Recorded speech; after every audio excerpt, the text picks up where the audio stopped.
At the Senate Judiciary hearing on April 10, Republican senators went beyond establishing the liberal biases of Silicon Valley social media giants, and questioned the very idea of hate speech. Senator Ted Cruz proclaimed not only that banning emotionally harmful content is absurd, but that none of us have a right to live in a world free of being offended. The hearing was titled Stifling Free Speech, Technological Censorship and the Public Discourse, and featured representatives from two social media company representatives being questioned by Republicans and Democrats. Senator Ben Sasse mentioned an incident where a pro-life post featuring a Mother Teresa quote was taken down. He asked, "Do you believe that a pro-life position is tantamount to hate speech?" He predicted that under scrutiny they would say no for the sake of appearances, but pressed further, "Tell us what the debate looks like inside your company about hate speech and about extreme viewpoints. Can you define hate speech?" Facebook's representative claimed that the company defines hate speech as attacks against protected characteristics like race, gender, religion, nationality, ethnicity, sexual orientation, as well as serious disability. In politically correct environment where honest facts are considered sexist, racist, or transphobic, the truth could be considered hate speech. The representative continued, "We define attack to mean something like using words that are dehumanizing, calls for violence, contempt or disgust, exclusion or segregation.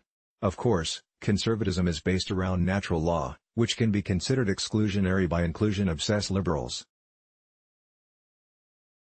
Saying men and women are fundamentally different and should use different restrooms based upon their natural sex could be considered segregation by Facebook's liberal standards."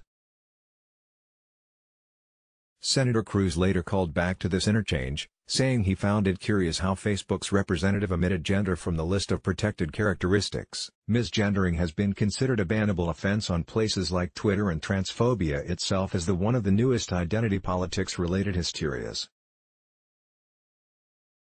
Cruz also cited Facebook's refuse to answer whether it considers Christian views on marriage, specifically being against same-sex marriage, to be hate speech. He followed this by observing how Facebook, in its own words, is committed to removing content that encourages real-world harm, including but not limited to physical, financial or emotional injury.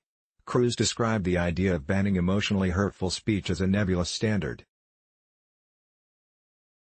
Cruz followed by giving an example from his own family history of how hurtful conversation should not be banned. "My family, my aunt was imprisoned and tortured in Cuba by Castro's goons.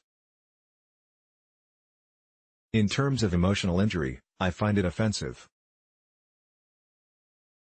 People who praise Fidel Castro as a man of the people, and yet I would wager $1,000 that Facebook does not consider language praising Fidel Castro as hate speech, even though for families that have suffered and been tortured at his goons' hands, that causes emotional injury." Do you agree with me? Cruz hammered home his point that none of us have a right to live in a world free of being offended.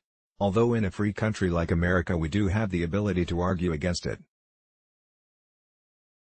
So if someone defends Castro as a man of the people, I'm more than happy to have that conversation with them. But silencing voices we disagree with is qualitatively different.